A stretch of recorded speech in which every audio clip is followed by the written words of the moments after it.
Good evening. You're listening to the Xtreme Movie Show. I'm your host, Rob, broadcasting to you from 221B Baker Street, just west of Orlando, Florida, in the Pine Hills Palace, in the Xtreme Studios. I have from Central Florida as well, the young 20-something Professor Pixel. And tonight we're continuing our Extreme TV review of The Adventures of Sherlock Holmes, looking at a TV series starring Jeremy Brett. Season 1, Episode 7, The Blue Carbuncle, a.k.a. the Christmas special. Pixel, I'd forgotten what this was about, but when I think of Sherlock Holmes, especially with reading it, I remember lots of colors. I remember blues, I remember browns, I remember scarlets, I remember scandals, I remember all sorts of stuff. This one feels like a holiday episode, and it kind of is, because they all say everything except Christmas in here, but it's definitely one that gets your gander in an uproar, shall I say? No. They go ahead. I thought they said Christmas at the beginning at least one time, and then it goes ahead, and then it has the music to go ahead and follow it throughout it. I loved it. A little Christmas in what is this month right now? April? No, nothing wrong with that. But how this episode starts, it really throws you for a loop because you get to stare at the blue carbuncle for a little while. And it has flashes of basically its own life going through it. You see as it's collected from the river, somebody killing somebody over it. And then finally, it's given to this... At the time, she was a cheerful older woman. But as soon as you see that cheer, as she's receiving that from her husband, we cut to the present, where she's miserable. And she's out in her carriage being taken around as she's heading home to a hotel that I'm guessing she lives at. Meanwhile, inside you get to see some of the staff pretty much snogging it up, making use of the accommodations while their mistress is currently gone for the holiday, but now she's back. And she heads up inside. You could tell that she's miserable.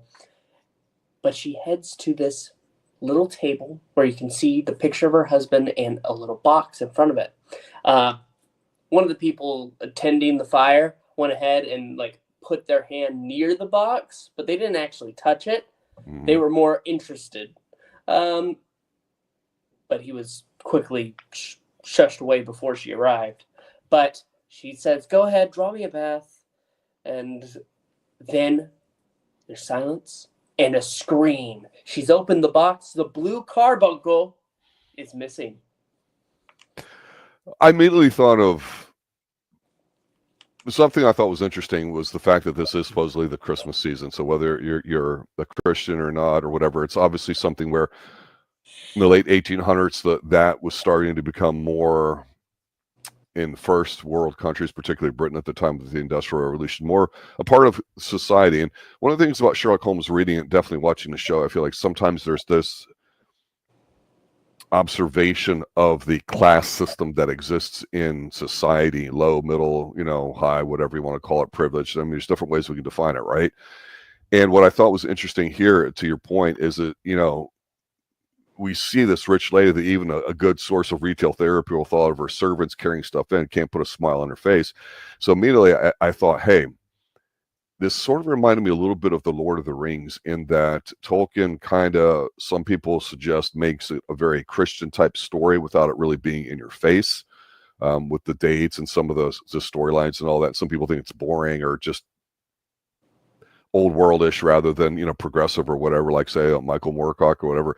And then here to see the blue carbuncle and the people dying and killing for it and people being made happy for it, it reminded me of the whole nature of Gollum in the Ring, because you can be a slave to something, it can control you or you can control it. It's one or the other. There's no in between, right? The temptation of putting something on it. It struck me that this episode was going to be like it because we don't really get Holmes and Watson early on. We get a lady who, I don't know that we should like her or not like her, but she's not done anything wrong or necessarily right, but she seemed to have received the blue carbuncle in a moment of happiness, and now with it being gone, whether that's her husband and that's the only thing that brings her joy, because maybe not because she's a materialist, although it definitely feels like it with all the servants and everybody parading around enjoying her splendor when they're on the clock, as opposed to working or doing anything productive like shining silver like the one guy does. So I thought this was interesting because it's, to me, a very dispassionate kind of introduction to the episode. We're not really drawn in until we see a guy delivering a goose, for the holiday season. And I gotta be honest with you, I'm not a duck guy. I am not a game kind of fowl guy. I'll eat some birds, hens tolerable. I've had geese, I've had goat, I've had a lot of things, but just at the time that was a symbol of, upper class, let's say, so to speak, or just if you could have one good meal, this would be it. So if you don't know that, it's very obviously the way they do it. But the interesting thing to me was the fact that the one guy we see here a little bit is walking with his woman at night, and it's almost like a mirror image of what this lady may have lost, where they're going and looking for stuff, and he's got the goose with it. And this is kind of getting ahead of when we see Holmes and Watson first, getting out of bed and hearing the story. But I like how this unfolded. This is a little bit different. A lot of times they are called to a case. Sometimes it knocks on their door, and that's what happens here. Yes. This older cop does wake him in the morning. A lot like well, he doesn't wake him. It's Mrs. Hudson. Like Mrs. Hudson, thank you. She wakes him like a child on Christmas morning. He's grouchy, and he's like, "What? No." But he's working that cigarette too, man. He is an addict. But she's gone ahead, let him in, so he gets up, throws on his robe, and here's the story. And this gentleman was out drinking late last night with a few of the other commissioners in the area. And he saw this gentleman who was carrying home a Christmas goose. And then he was being harassed by this gang of hoodlums. He goes ahead and tries to say, "Hey, stop it right there." And he goes ahead towards them. The guy drops the goose and his hat, and he is running as well with the rabble. Just randomly. And the commissioner goes ahead, picks up the goose, and that's how he brings it to Holmes the next morning and explains the story and asks him, "What do you think I should do?" Well, Holmes keeps the hat and he says, "Well, I think you should cook the bird." Rather quickly, too, given its state. Best not delay. And you think it ends there, but it doesn't. Well, and it doesn't because the two pieces of stuff that has the hat and the bird or whatever, it's interesting because you kind of get this back and forth with him and Watson about looking at the hat and what you can deduce from it. And so it's a show-off kind of thing, which of course we get used to with Sherlock Holmes. I thought this is interesting because it occurs from the kind of person that would have this hat is not like just some average schmuck dude. The same thing with the bird. And so it kind of gets them into it. And we get this kind of cut and interwoven between the typical detective who's on the case, and the rich lady's basically like, "Hey, you've got to figure out what's going on." And he's like, "You should offer a reward," and she kind of doesn't want to. So it's like, is she be a bitch? Is he like, "Well, screw you"? They're just both kind of surly a little bit or whatever. And we don't really know what's going on inside the house because this lady, again, I don't know if we're supposed to feel sorry for her. I'm not feeling that way. You figure out something bad's for it, but we know that it's significant. So this is a little bit of a slow burn with it, but it was interesting in that Watson, up to this point, halfway through this first season, if you will, is just basically there to be a little bit of a mirror. He hasn't been able to get engaged as much. So I'm kind of, I like how they do some scenes with him in here, but it's definitely the Sherlock show here or whatever. I just didn't know where this was going to go, but we know that the blue carbuncle is a blue gem. We know that it's small. We know that we've got something in here. And I mentioned to you before when we talked about the speckled band, a phenomenal episode about the whole idea of a closed system. Something comes in, then things get organized. What goes out, you have to do all that. But the acting between Holmes and Watson here, looking at the hat, the show doesn't rush doing this. And just like the physical acting with smoking the cigarette, that's a live smoke, and just seeing some of the shots behind them of the way they have their little office set up and all that is kind of cool. Because the one thing we forget about Sherlock Holmes as a character is he has his mental characteristics as a human being. He's really sharp, but he may be on the spectrum, but he's also an addict, so he's probably a little self-destructive. He requires something, otherwise he can't focus on the mundane. That means he can't really integrate himself in society. He's mentioned before about how he almost kind of needs something special rather than common crime to really kind of float his boat. Otherwise he goes into the spiral. So he knows it. He's aware of it, which is fine. I'd mentioned something about AA being somewhat successful with humans and talking and stuff. And it's interesting because this is when detective work's all being kind of created in a sense. And so when they're talking, you actually see is like amateur chemistry set behind them that we saw in a few other episodes, as well as this data file and all that too. Because remember, they don't have computers. You have to have like an encyclopedia, and only well-to-do people would have that, or educated people would have it. So we definitely see some of these ideas of stations in life and everything too. But I like how we're, basically almost halfway through it, but there's a revelation in here when they're talking. The guy bursts in and he goes, well, Mr. Holmes, guess what? I got me something called the carbuncle in it. So it looks like somehow the goose ate it. So obviously he pooped it out. This is kind of fun in a way. This is a little bit of a different caper, as it were, to me at this point. I'm enjoying it. And I like the fact we get to see it early on, right? We don't just get to see it at the end. We saw at the beginning tell us a story, and now it's actually physically there in his hands while they're looking at it. This is kind of cool. Oh, I love it. It's real. From this point on, the intrigue is just all there because we don't have to see the old woman again. You have the guy that has been framed, the one that I talked about earlier, who put his hand near the box but didn't actually touch it. Mm-hmm. He was the one walking with his wife, who he's on the outs with now because he wasn't able to procure a bird. That's kind of touching. That's like the story. That's like the romance we should have seen and the backstory with this older lady that we only got hints of, right? That's how I think they intentionally wrote it. No. I'm talking about the other one, the one that gets arrested early on. Right. The one with the goose is another older gentleman who Sherlock ahead and correctly deduces. Right. He's an older gentleman trying to make up with his wife. And they are able to quickly get a hold of this gentleman, and he's sent their way. And he has the inspector that he had go ahead and buy another bird, and they invite him to share his tale. The guy said that he was a part of a goose club. Basically, this little inn that they go into, little bar. They have a goose club, so they pay a little bit every week leading up to Christmas to have a bird on Christmas Day. It's layaway, really. Yeah. And he went and he collected his goose, and he had to. He's an older gentleman, but he speaks very refined, and he had to sell some of his books. He was an educated man. A very educated man, yes. Mm-hmm. Just down on his luck right now. But when he went home and got attacked, he dropped it. And when they offer him the goose, he's thrilled because he has another bird that he can go ahead and make up and try to make up for everything with his wife. And Sherlock is kind of peeved whenever he leaves. He's like, well, he obviously isn't going to be any help. He knew nothing about it.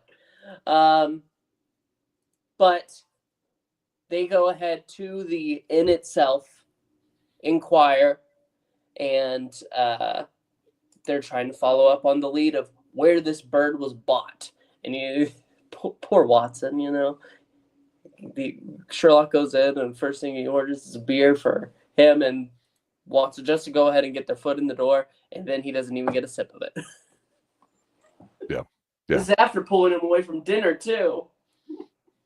Yeah, I've noticed that's happened a little bit where he goes to do something and he gets yanked away. And I don't know if that's supposed to be comic, but I always hated that in TV. Like, we're going to order a drink, and then you get the information, and then you go to leave and you haven't touched it. Well, it's almost, what's even overtaken it though recently? People that get coffee cups or some kind of mug and they fake like they're taking a sip out of it, and you don't even really see them swallow. It's horrible acting. I can't stand it. Put some damn water in that thing. Yep. hooch. Let them really act it out, for God's sakes. Don't be cheap in all these big budget productions, people, for God's sakes. Yep. Yeah. Fill it with water. It's fine. I do like this next bit here when they go to the gentleman who has been selling that sold the geese to the inn. It's a gentleman who does not want to share any information because he's been inquired about the location of his birds far too much. That's right. So Sherlock devises a little scheme. He says, well, I guess we'll never know the results of our bet. And he said he bet that those were country birds, farm birds. And nope, I'll tell you right here, they were town birds, grown right here. And he pulls out the book just so that way he can get, I don't even know how much. He just flicks a coin at him. And he makes sure that Watson gets his $5. Yeah. It's a clever little bit. I really liked it. Turns out to be this older woman, and they're about to follow up when a gentleman goes up to the seller of the geese and says, "My sister had a bird special for me, please." And they have their man. Yeah, I think here at the unveiling of it, where we get the backstory that fits in there's, the guy has the goose. He brings it to the woman's house, but then he goes back to get it because of the markings, and he just gets them crossed, so it unintentionally ends up in someone's hands. That's kind of cool. And he's telling a story. So yeah, there's a little talky in here. It's very sharp. I mean, there's no extraneous stuff. But what I thought was kind of interesting, though, is Holmes gets kind of pissed here at the end, basically bitching about, why should I tell the police and cover them of their screw-ups when they can't even figure this shit out. He's really, really irritated. I know Holmes has a temper, and I appreciate seeing that in here, because a lot of people just think, oh, he's a smart guy, therefore he's a good guy, he's a fun guy, he's everybody's buddy. No, he's a bit of an asshole. And if you know anybody that's a super genius, they have a very difficult time integrating themselves with society or the functionality of it, just getting along with people. So that's why, Watson's the emotionally mature one out of those two, and being a doctor, he's no slouch himself. It's just compared to Watson or to Sherlock, everyone's a bit of a buffoon. And I do appreciate the doctor kind of sticking up for himself and basically saying, hey, go fuck yourself, Sherlock. This is what people do and all that. And then, they go to sit down to eat too. And I thought, wait a minute, is this a rib? Is this like an editing thing? They totally changed the thing to it or whatever.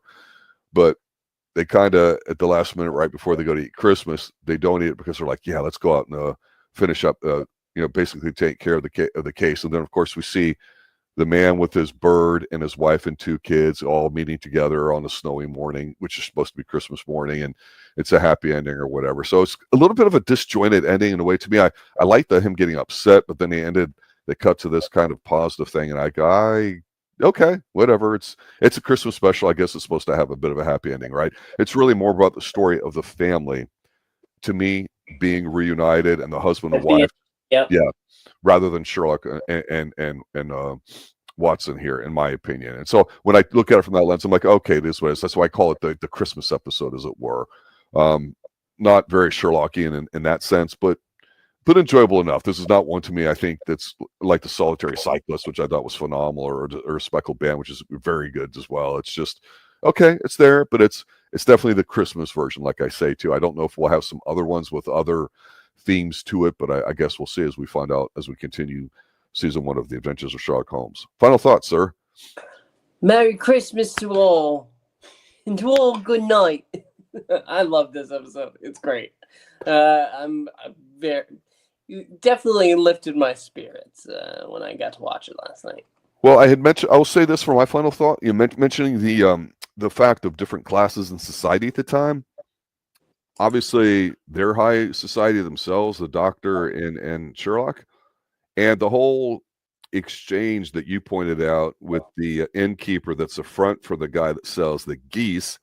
That wasn't a scam or anything, but that's the way you do business, is to identify certain people that you could do it. So you get some of the money up front that you could then use as a deposit to do other stuff. It's almost kind of like how a bank works in a way too, but like a layaway plan. So it's interesting that something 100 plus years ago, say 120, 30 years ago, again, Britain was really on top of business and all that too. There's a lot of references to India and how vast the empire of the world was under Britain's control at that time, and starting to slip away going into World War One. But wondering how much more Britishy type things like that we'll see as we continue. But yeah, solid episode, not too bad. I want to thank everybody for listening to it. This has been a very popular stream for us here, The Adventures of Sherlock Holmes with Jeremy Brett. As we continue next week, check that episode out. We'll see how it compares to this. We definitely got our teeth into this one. This has been very good so far. This has been a Sir Arthur Conan Doyle adaptation. Good night.